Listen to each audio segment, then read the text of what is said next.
I'm delighted to be invited here. Pembroke's my old college, and I was very delighted, in fact, to be put into Staircase 17, which is House 14, which is actually the site of the house of Rabbi Moses of Bristol, a medieval rabbi in Oxford. We're actually just on the edge of the medieval Jewish quarter here. So just by saying that, by the way, I've now changed your consciousness of this physical space, have I not? And I can say to you, when you go past the town hall in 1226 and 1228, the town hall site was expropriated from two Oxford Jews and given to the town council. So a lot of my job is about providing accurate information which changes people's consciousness of things, accurate information relating to places. So that's very much the work that we do in the in J-Trails. What I'm going to talk to you today, really, I didn't choose to get really involved in this. It kind of happened to me. But I suppose, in a way, some of the influences I had back in the day in Oxford have also kind of encouraged and inspired me. You were here for the Simon Wiesenthal, yeah, because I spent a couple of days with Simon Wiesenthal when he came to Oxford. The thing that impressed me about him was what he said. He said, you know, I was just an architect in, I think, Minsk. He said if the war hadn't happened, the Holocaust hadn't happened, he'd still have been designing houses, and we wouldn't have heard of Simon Wiesenthal unless he became a famous architect. But what he said at the town hall meeting was, you know, when he was liberated, he was on his stretcher in a weak condition, and he, in the space of a couple of days, drew up 50 indictments against different guards and personnel at the camp. He said he couldn't understand why the other survivors who were in similar condition were just saying nothing, unable to act. And he said, you know, this was so wrong. I had to do something about it. So the thing that impressed me about Wiesel was that he was an ordinary person who found himself in an extraordinary situation and felt that he needed to do something about it because nobody else was. And that's always been, I think, something of an influence on me. Now, I'm going to start by asking you just a few questions. So can you sort of nod your head or raise your hand or however you wish to indicate it? So I'm going to ask a question. Did the Holocaust happen on British soil? So yes, if you did, who says yes? Who? Sorry. Yeah. You see, you've got specialist knowledge. You see. So who's not aware that the Holocaust was on British soil? So is that most of you or some of you? So, and how many of you are aware that there was the westernmost SS concentration camp in Europe on British soil, on Alderney, Orkney, in the Channel Islands? How many are aware of that? And where did you find out about that? Obviously, you've got specialist knowledge. In the potato, like the sweet potato Guernsey book. Like it was a novel that I read that happened to show it. That's interesting. And other sources? It was a good novel. Yeah, very good novel, I said. And I mean, were you who is aware that Jews from across Europe, but also a large group of French Jews, were deported via Drancy to Alderney, to Orkney, to an SS-run camp? Many of you aware of that? Yeah. Now, I've raised all these issues, and often to British Jews when I speak at Limud conference, and I say to them, they say to me, why haven't we heard this before? Why isn't this taught in our schools? One of my trustees for J-Trails went on a trip to the Imperial War Museum, and they have a very, very good Holocaust section, well worth going to see. I said, please check the map of the Holocaust. They have a superb map of Holocaust. And what is indicated on the section showing the Channel Islands? Nothing. So you're also aware, by the way, of the National Holocaust Memorial Project, which was instituted in 2016 by David Cameron, and they're going to have a big memorial in Westminster, in Victoria Gardens, next to the Houses of Parliament.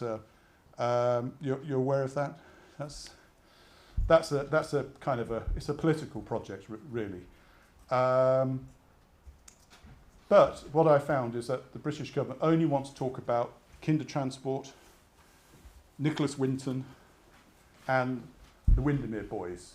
It's all sunny uplands, you know. Weren't we good? No mention of Alderney. We don't.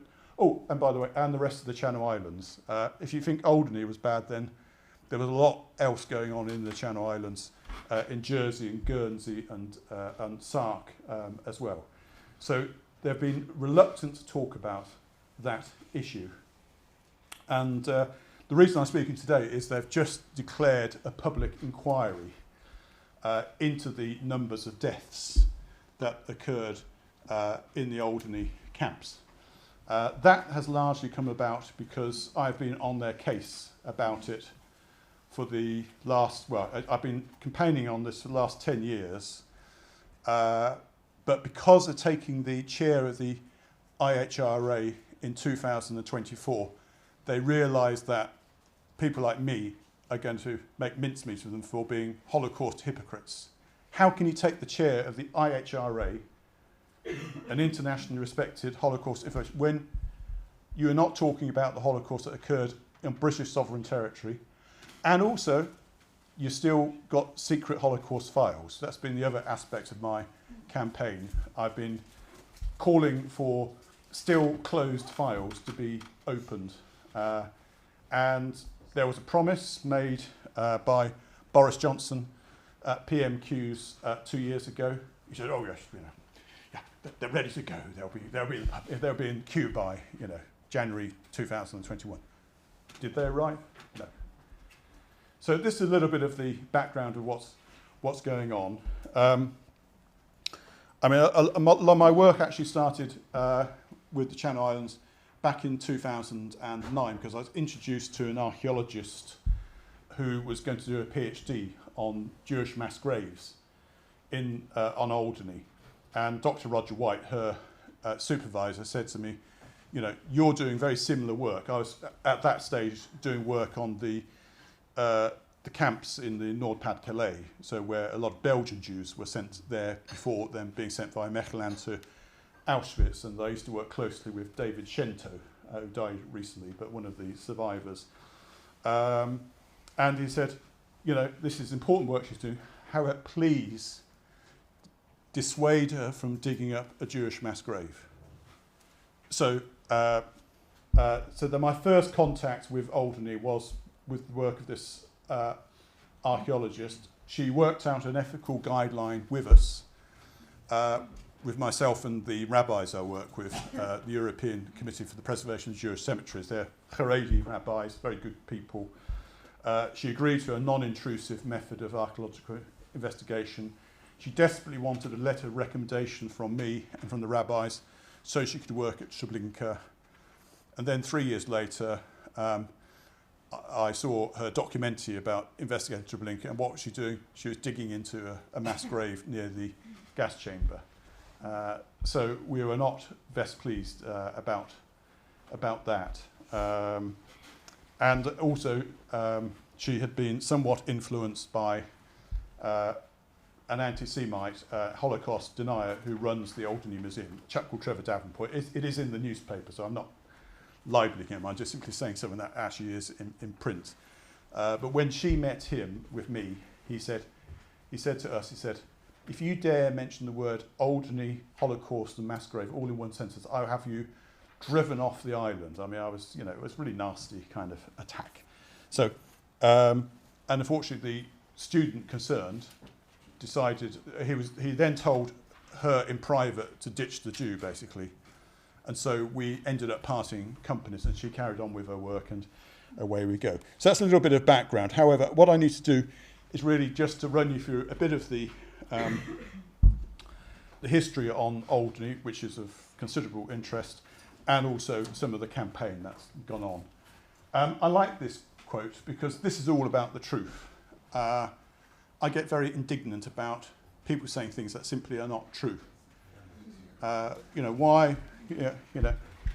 And there's a great deal of untruth being said about the Channel Islands, and as Churchill said, truth is incontrovertible. Malice may attack it, ignorance may deride it, but in the end, there it is. And that's very much the situation with the history in the Channel Islands. The government, in my view, have tried to make this go away. They've tried to promote a minimising narrative. They've tried to run me off the road lots of times. And at one point, they tried in 2016 to put a giant cable across the Holocaust graves. They were the end clients. They could have called it off any point, but they just let the project going on. And if it wasn't for myself and supporters in the island, and finally a letter that I procured from the chief rabbi saying you can't disturb Jewish graves, they would have gone through the lot. So anyway, so Alderney was the only British territory to be occupied by the Germans. So the British government very kindly abandoned the Channel Islands to the German occupiers. And from an early point, Hitler called for Alderney to become Festung Alderney, and it soon also took on its code name Bauleitung Adolf. Hence, you may have seen the book Adolf Island, and there's also a French documentary called Ile Adolf from 2010. I've just got new information that the first prisoners were there actually from December 1940. The Amsterdam chief of police was arrested and he was sent there before December 1940. This is 99% verified. The historians who talk about the Alderney concentration camps always talk about 4 camps. In fact, there were at least 11 camps, and there was a 5th main camp, the first camp, Newtown camp, which was just for Jews. But they don't talk about that. Now, don't ask me why, but they don't. The camps originally on the island were for forced and slave labour. The organisation TOT increasingly took over, and the character of the treatment of the prisoners there was, it would seem, extermination through labour. I mean, as one of the island historians put it to me, he said, Trevor Davenport shouldn't be surprised, this is referring to the Holocaust denier, Trevor shouldn't be surprised that if the Germans brought all these people to Alderney and they didn't feed them and they made them work 14 hours a day doing hard labour and they beat them, he shouldn't be surprised that most of them ended up dying.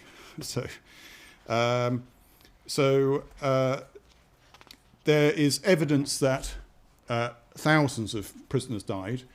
Now, the government, the archaeologist I described, in 2016 was appointed with various other people to an so-called IHRA safeguarding group, but they have persisted, for reasons best known to themselves, to persist in saying that only a few hundred died in Alderney. Their current certain figure is 600 to 900.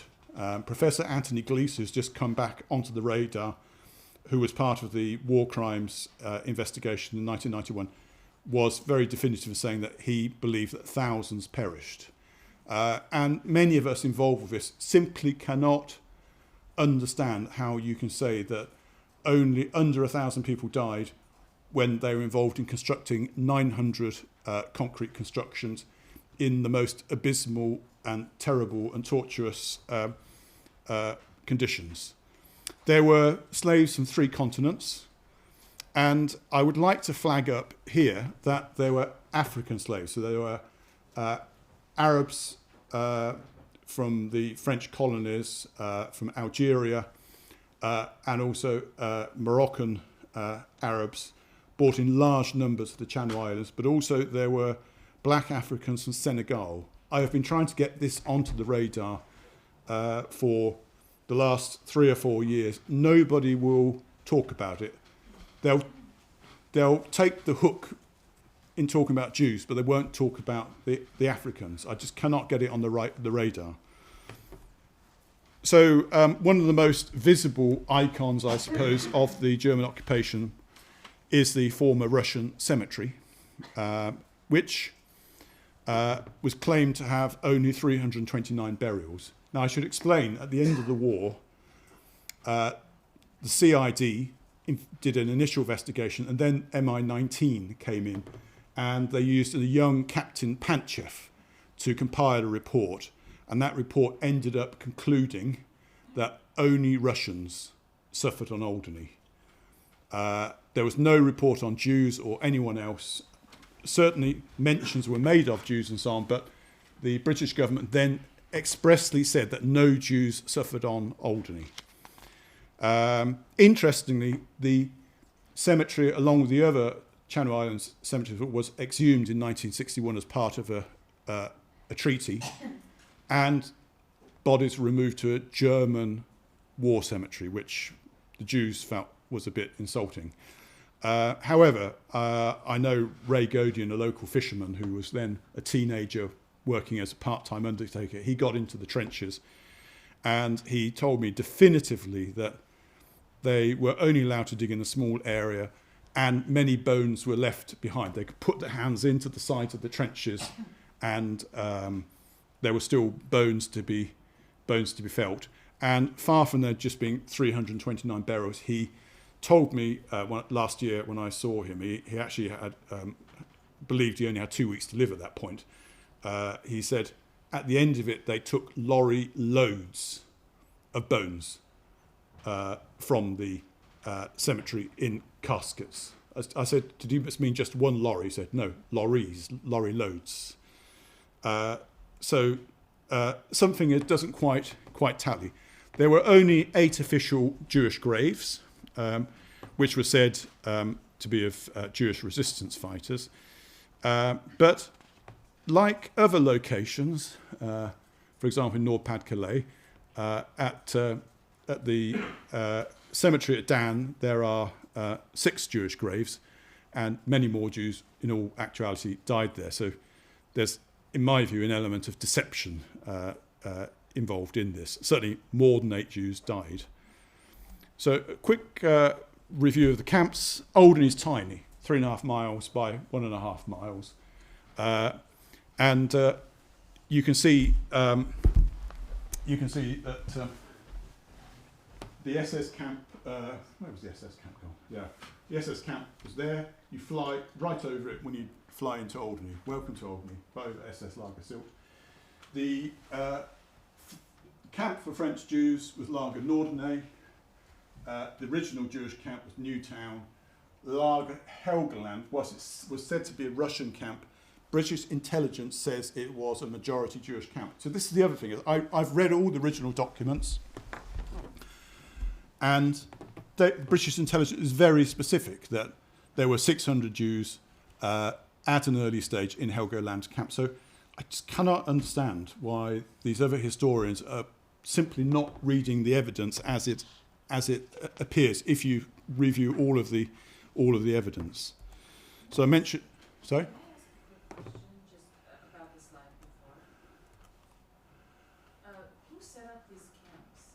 So Germans. The Germans. So the weird thing is, it was the British who covered up for the Germans. And in fact, not a single SS war criminal on Alderney was ever tried for crimes committed on Alderney by the British. Where did they cover up? Well, this is a complex question. Part of it was really to do with this issue. Channel Islands was a massive can of worms mixed with plutonium. They'd abandoned the Channel Islands to the Germans. Bad things happened. 2,300 British passport holders were deported to German camps by the Germans. All of the islands had multiple slave labour camps. There's issues of collaboration as well. So one of my Jewish colleagues at Wadston, she's a descendant of Sir Victor Carey, who definitely collaborated with the Germans. And when the British took the islands back, they had to debate whether to hang him or knight him. And Juliet Carey said to me, she said, they decided to knight him because it would do a dishonour to the rest of the islands who had suffered. So there's an issue about collaboration, but also they were trying to curry favour with the Russians because they wanted access to Russian graves on Russian territory, Allied graves. You also got the Cold War creeping in, so that dynamic changed. But also, I think fundamentally, it did not suit the British drive to prevent Aliyah to the British mandate of Palestine. The British had 20 camps of their own, which were supervised by the Red Cross. There were 55 arrested would-be refugees trying to escape the Holocaust to Palestine, all in British control, in Cyprus, Mauritius, and Africa. Yeah. Before we start getting to Q&A, we have like 10 more minutes. Yeah. Maybe you should finish. Yeah, so there was multiple British camps. So at Beaubassin camp in Mauritius, 8.5% of the camp population died, which is only 1.5% less than the typical death rate in a German forced labour or slave labour setup. So they were not keen to give support, moral support for the Jewish cause by saying, yeah, they tried to kill Jews on British territory as well. This is what I suspect is at the heart of it. But also, at the end of the war, Britain was exhausted. We'd given up our empire for some American ships, on the Lend-Lease. We had really nothing in our arsenal other than our moral reputation as victor, as the good guys. So this was all, so shoveling all the horrible radioactive mess of the Channel Islands under a great big carpet of secrecy was the way forward. And that has become, in my view, an ideological position right to the present day. So the reason why the British government has proven to be such a difficult nut to crack is because it's ideological. I think Hannah Arendt said something about, when you've got a situation that's just too horrible, you just have to rearrange the facts to accommodate it. And this seems to be the case. And now, of course, the British government, in my view, have painted themselves into a corner of this Holocaust memorial. It's very, very late for them to admit that there are substantial grey areas in our response to the Holocaust. It's politically very tricky. I mean, I wrote to King Charles to suggest that when he goes on his official visit to Alderney, he should pop over from the end of the runway and pay his respects for the fallen prisoners and Jews at SS Lager Sylt. But I knew by writing that was creating a challenge.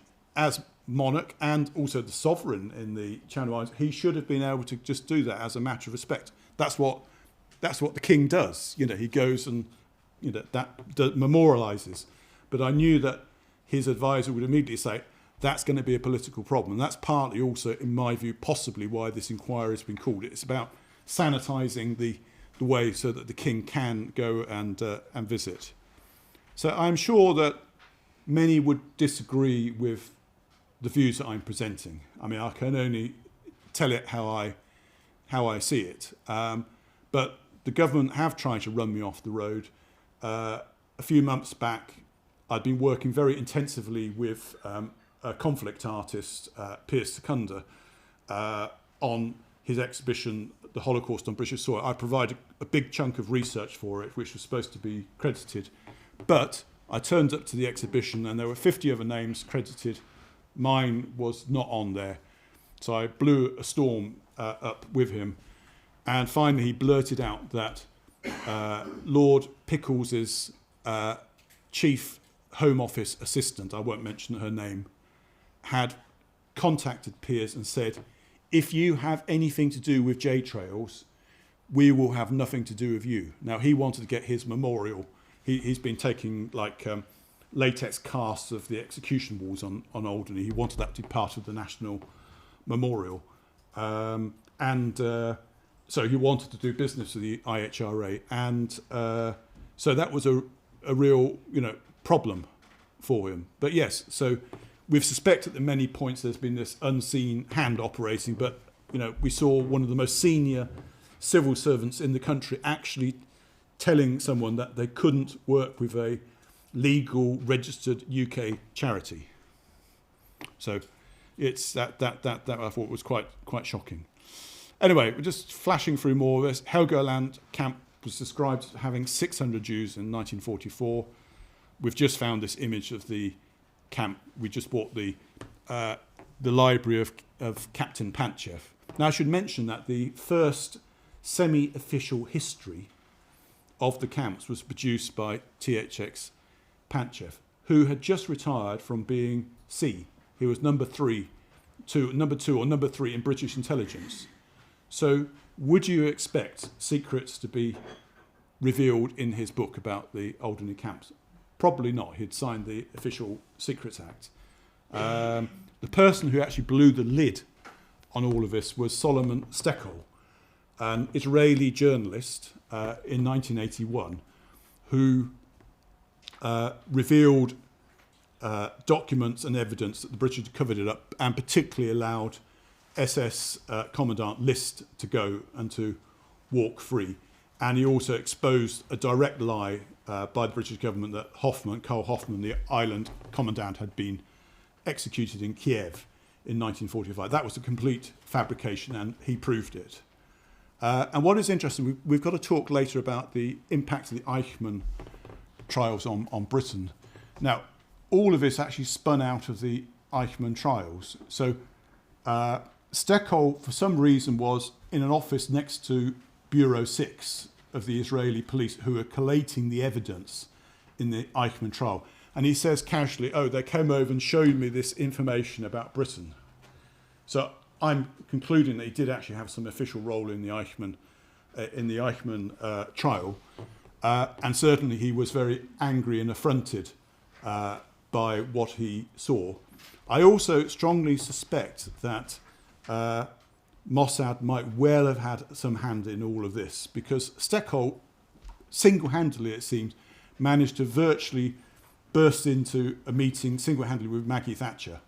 So he very nearly got a personal audience with the Prime Minister over all this in 1981. He had a very remarkable effect on the British establishment.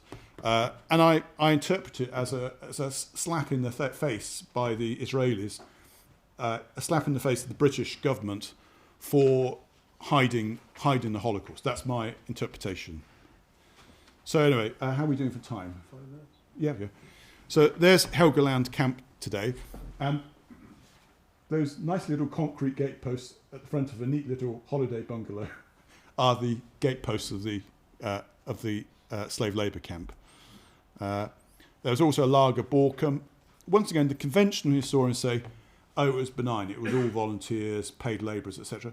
But I found out that, in fact, many of the 1,778 Ukrainians who were killed probably died in Borkum, and 3 of the suspected war criminals were also at Borkum. So that seems to be a bit of a lie. They're the gates of the Borkum as they survive today, and you've got the island tip just at the end of the road.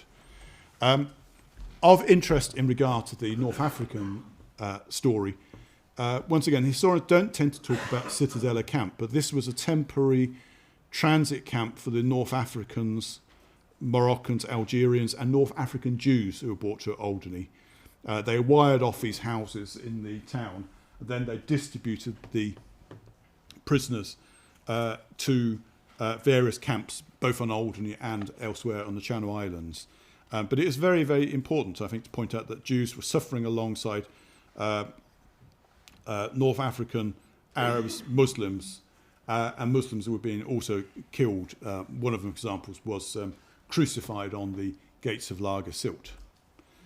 But of course, the most notorious camp really is SS Lager Sylt. These are the gates. This is last summer I did a drone survey of various sites, and it's still a site with real presence and lots of stuff lurking beneath the undergrowth. And that's the aerial shot, and I've just outlined crudely the hut bases. So most of the prisoner huts were in hollows, whereas the SS huts on the left there were on concrete bases. And there's a tunnel. You go down some steps into the ablutions room, there's a tunnel, and then that was the commandant's chalet, but in fact it was one of only 11 SS brothels in concentration camps in Europe. So it's an important thing. Lager Norderney was a deadly OT camp until August 1943, when the transport 641 from Drancy was brought over. I published an article about this group who were evidently well known in France. There was stuff in the French newspapers in 1945, and there were celebrity victims like Léon Cartoon, the famous jazz pianist and musician. So this was all very well known in France, but somehow it never made it across the 21 miles of the English Channel. But, you know, that was the simplest way for me to demonstrate the presence of Jews on Alderney. And that's the survivor flag, which was, in fact, designed by Henri Ouzin, who was one of the survivors of Transport 641. I found this grave plaque, just post-war grave plaque, preserved in a cardboard box in Alderney Museum. Kirschblatt was one of these Jews deported from Drancy. So we have that one physical artefact relating to the death of one of the Jews from Drancy. Theodore Valency here was one of the deportees. The thing that got me cued into that story was I recognised his moustache from another photo, and that kind of cued me into the story. I would mention that it was pure luck that the circa 850 Jews deported from Drancy didn't end up being exterminated on Alderney. They were scheduled to be killed on the 4th of May 1944 because of the Allied invasion. But the chief of the island, Schramm, decided not to give the SS permission to go ahead. They were, in fact, I'm just going to find you this, they were in fact going to be pushed into a chamber constructed in this tunnel. There was a stout concrete wall.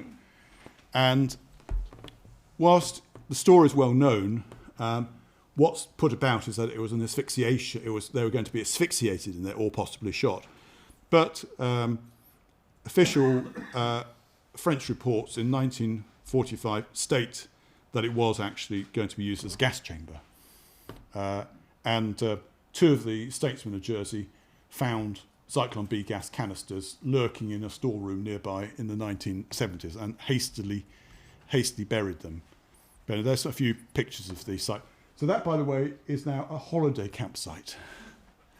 Now, believe it or not, the British government, through one of the Tory think tanks, proposed offshoring our illegal refugees, immigrants, to Alderney. And that would have inevitably been where they would have had to put the camp. So I had to point out in the press that surely the British government were not going to repeat what had happened in World War II. It was just appalling, you know. So. And I'll just show some of the concrete work. So the French Jews carried out useless work in concrete. I found evidence of 3 Jewish stars inscribed in the concrete. You can see just the size of that construction there. And West Battery was a particularly deadly site in the quarry. And I also got into the tunnels last time. It's just unbelievable. You know, anyone could have survived constructing these tunnels. They go for about 1.5 miles into the hillside. There are execution walls. These execution walls here were proven by American CSI ballistics experts to be definitively execution walls, and the slugs found embedded in the wall were for Mauser rifles, and every evidence of procedural execution is discovered. So you can see all the pits. So the smaller pits are basically where they've gone through people. The larger pits are where they've missed people. And we also know many other killing locations. So there was a bridge just past my shadow there where they used to throw prisoners off in groups, weighted down, and also thrown off Bibette Head. And also you see that breakwater. Before the cemetery was instituted, they used to take lorry loads of bodies down the breakwater there and dump them off the end. You can actually drive down there. My friend Michael drives me down there, which gives me consternation, because when you have to turn around at the end, there's hardly any room to do it. I should mention that Albert Eberlegon mentioned that the tunnel incident was a gassing experiment. So they had 2 rehearsals of their own death. And there was lots of evidence for abuse against Jews. And in terms of mortality rates, our current experts working with the government say 600 to 900. However, just about everybody else says that thousands probably died. Some prisoners estimated 3,000. Glees went for the 3,000 figure. He also estimated there were 16,000 prisoners passing through Alderney. Once again, the experts just don't seem to have got a handle on the fact that just because you've got a certain number of people in the camps, that's not the final number. That you've got a rotating cohort. So as people become sick or worked out or die, you replace them. So even if you have 4 camps with 1,500 in, that doesn't mean that the total number is only 4 to 6,000. That you're going to replace that about 3 times over. I also had did a lot of study of the camps in northwest France, and the Rapport Définitif number 4 stated that the official global death rate in these camps was 85%. So this is where the evidence is going, and this is why I've been insisting over a number of years that this has got to be looked at. However, the inquiry that's just been announced is good news, but just about everybody on that inquiry has already been working on this with this IHRA group who have been trying to minimise the figures. So they already know, they're already very, very committed to these numbers, and they're unlikely to put a bonfire under their own careers by saying, yeah, we've studied this for the last 5 or 6 years or 10 years. We're going to change our minds now. It seems unlikely to me, to be honest. But here we are. And also, there's only one Jew on a panel of 11 experts, which seems to me to be kind of token Jewism. It's just a minimal participation of Jews. There's no independent oversight. If Yad Vashem had been chosen to head it up, and we had a panel of totally fresh eyes with some, real experts, then I would have been confident. But if you're asking the same people who've been doing this for several years and haven't, in my view, come up with reasonable analysis, then it's where it's kind of gonna go. So, and just very briefly, you can see there are remarkable aerial photos. This is the cemetery in 1943. And I was able to identify this area here appears in 1943, and it correlates with a statement by George Pope, who was a British subject who remained on Alderney during the war. Of course, they say there were no British witnesses. That's not true. And he said that 300 to 400 Jews died of dysentery, and they were buried in a pit on Longy. And those appear in the aerial photos at exactly that time.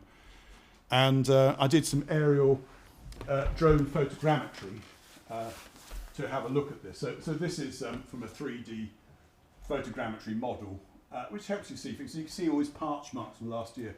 So this is in the main cemetery area. You can see how it replicates these lines of graves here. But there is a very faint, you see a very faint shadow showing that the edge of that pit still survives. And so one of the archaeologists did a transect on the very south boundary of the pit with a GPR machine, which proved that there is a pit there. So in my view, there are 300 to 400 Jews probably potentially buried in that precise area there. I'll just basically mention about the British cover-up. It's all in the files. There's no question about it. It is historical fact. And yet some of these historians have been branding me a conspiracy theorist for simply stating what is in the file. It is an accepted historical fact. One of the experts on the group has said, in a very muted way, albeit in her book, that there was a British cover-up. And it's shocking to see. And you see this phrase, list, okay, this is the SS commandant, handed over to the Russians, so no action necessary. complete load of baloney, because I got another document from the same date saying that he's in special custody. He's a top secret prisoner. As I say, the British categorically stated that no Jews were harmed on Halderney. Okay, and yet here's a report by the French authorities about atrocities or mistreatment of Jews. And of course we've got Steckel, who kind of blew the lid on this. But I just mentioned, just to close here, that one of the few actual top-grade secret documents in Kew is relating to Hoffman, the island commandant. So he was a special prisoner. He was a protected witness, as was, it turns out, another SS man who the Polish wanted, but they were told they couldn't have him. Anyway, that's enough for me. Thank you. Thank you. Marcus, thank you, and congratulations on your tenacity. You stuck to a very important issue. So Yeah, I think it's when you're up against people who've got all the capacity. I mean, you're up against the government, you get up against universities with big budgets. It's very easy to run down the little guys. We only get 20k a year to fund J-Trails. It's nothing. And the leave and things, we've had to come up with ways to amplify our power. So investigative journalists have been our friend because they get it. And they're the ones who've really got it into the arm. We've worked very, very closely with them. And we had a big Sunday Times article 2 years ago, which really did irritate the British government very, very considerably. And it's kept coming over and over again in the press. Der Spiegel did an influential piece, which once again, if the Germans are saying, why are you ignoring this, then the British government, have a Houston, we've got a problem moment. So, anyway. So we're going to have Enough. to end. No, it's not enough. It's very important work, and I know you're going to continue. But we have dinner. So there's food here. How should I? What are we going to do? It's coming, yeah. It's still coming. No, it's in the front desk. They're bringing it in. But I bring it. Yeah. So we still have a few minutes. Yeah, I think we're gonna break, right? Yeah. Maybe? So yeah, during the break they'll take part of it. Have to let them bring it. Yeah. Yeah. So we have a few minutes. So as soon as I bring it, we'll stop. We can do some Q&A. Yeah, So any questions? And some food. And we'll have a break, and then we're going to throw a film. So there's a lot of questions. Joel, if you want to come back to the front, you're welcome. Yeah, front first, yeah. I think Naya had a question and I cut her off. Yes, yeah, we cut someone off earlier. Yeah. No, it's just so fascinating. So, my knowledge of Holocaust is mostly on the Eastern Front, on Soviet soil. And I had no idea that the Germans had invaded and set up camps in British territory. So for me, it was just fascinating. So as you were speaking, I was putting together the history of it. I thought I was knowledgeable about the Holocaust. And then I met Martin Dean, who was one of the editors for the United States Holocaust Memorial Camps and Ghettos Encyclopedia. And he simply illustrated to me that the Nazi archipelago of camps, prisons and ghettos was spread pretty evenly all over Europe and into Africa. There were 2,300 Zelfs, there were 2,300 labour camps for Jews, for example. There were 15,000 camps. So we've been, to some degree, led to really only consider Poland and so on and the extermination camps when the Holocaust was spread very evenly across Europe and bad stuff was happening in lots of people's backyards. And indeed, one of the French journalists said in the Pas-de-Calais, he said, how was it that, the Holocaust was happening on our own very cobbled streets and we simply didn't notice it? So that's the thing you need to get clearly in your mind, that, that there were, 32,000 sites of Nazi oppression across Europe. You can see it in the United States, in the camps and ghettos encyclopedia. But the interesting thing is that on Soviet soil, they shot en masse and put them in ravines. They did not create camps. Yeah. It seems that there was a different protocol. Well, so you got Holocaust by bullets on Russian territory. So we don't really know how many were killed in that scenario. But of course, we've got camps spread over. Obviously, there are different classifications of camps. And of course, what's interesting about the Nordner camp was it was actually essentially, in my view, a special camp because they were French political prisoners. So it didn't seem to be the object that they were going to exterminate these French Jewish prisoners because they had some degree or status under Vichy law as conjoint Arienne, etc. So there are sort of nuances. Now, you're at the front there, yeah? Yeah, I have two quick interventions. The first one, I would wear my hat of political advisor just to answer the question why they don't want. First, you don't give bullets to the opposition with such a sensitive matter. The second, the implication, moral implications, historical implication, that there was a narrative sold to all Europeans, to all the world, that they were fighting Nazism, and suddenly they have this big cover-up. And then the implication of other countries. Now I will move to the next one, which will challenge what you said about Moroccan Jews dying in that island. I know that Morocco was a protectorate of France, and there was Lyopi, he was the manager of the council of the protectorate. He came to the king, Mohammed V, and asked him, based on Vichy law, to give him all the Jews. He gave him, he told him, he asked him first, like, that they need to wear this yellow band with the David star. He told him, if I allow you to do this to Moroccan citizens, you have to give me 6 more bands because I need to wear them. Moroccans are equal. This is written in the... Yeah. Can I just get... I mean, just to clarify, in my view, I think when the word Moroccan was being used, it was being used loosely. I think most of the North Africans were actually Algerians. I think that's a more historically accurate... That makes sense because at that time that was French Algeria.